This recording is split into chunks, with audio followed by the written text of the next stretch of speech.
Sometimes you're not gonna get invited to the job interview. You're not gonna get the invite, baby. But listen to me, I'm gonna tell you a story. When I was a young Marine, people, I'd never heard about what reconnaissance was. Then one day I heard about this special team called Recon, and I told my unit, I wanna go try out for this team.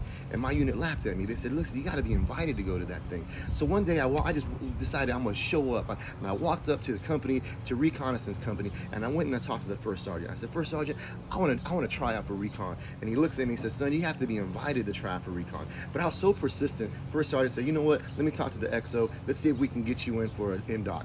Well, you know what, I was persistent enough to where they gave me a chance to do the Indoc. But this is what they told me. They said, Linwood, first of all, you're older, you're already NCO, you're gonna be competing against young Marines who are fresh out of boot camp, who just finished SOI. There's no way, we don't think you're gonna make it, and but you know what, we'll give you a shot. I went back and told my unit, listen, they're gonna let me do the Indoc for Recon. My unit laughed at me. They said, listen, Linwood, if you do this, son, if you get hurt, it's all on you. We're not gonna cover you. I was like, what?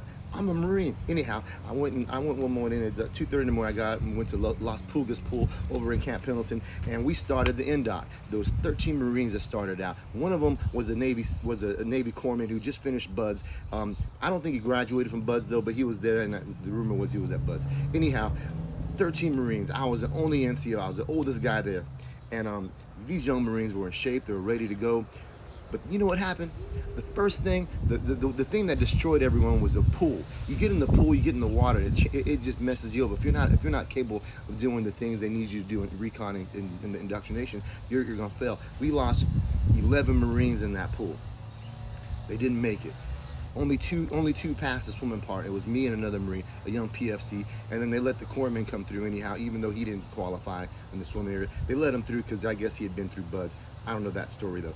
Anyhow, if you don't understand, reconnaissance is a very, very, very difficult thing to try and accomplish. I was old.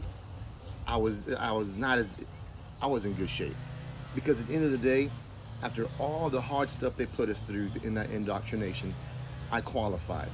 I got a letter of recommendation from the CO. I got a letter of referral requesting my lateral move to 0311, 0321. Back in the 90s, it was a lot different than it is today, but that was one of my proudest moments, y'all, and I was not invited. No one's gonna invite you sometimes, but you gotta prepare yourself, get ready, and show up. Before I even went to go do that Indoc, I was training every single day. I was getting up at 3, 4 in the morning, running 12 miles. I was going to the gym, I was swimming, I was preparing. Even though they didn't invite me, I showed up and I qualified. And then I got the invite, I got the welcome, because I was ready for it. Listen, people, no matter what you're doing in life, don't get down if they don't invite you. Just because you ain't invited don't mean you can't dance. Just because you ain't invited don't mean you can't blow up the stage, but you gotta be prepared, and sometimes you just gotta show up and invite yourself. Come on now, don't get down on yourself. If you're not invited, who cares, baby? Get ready, because your time's gonna come. All right, y'all.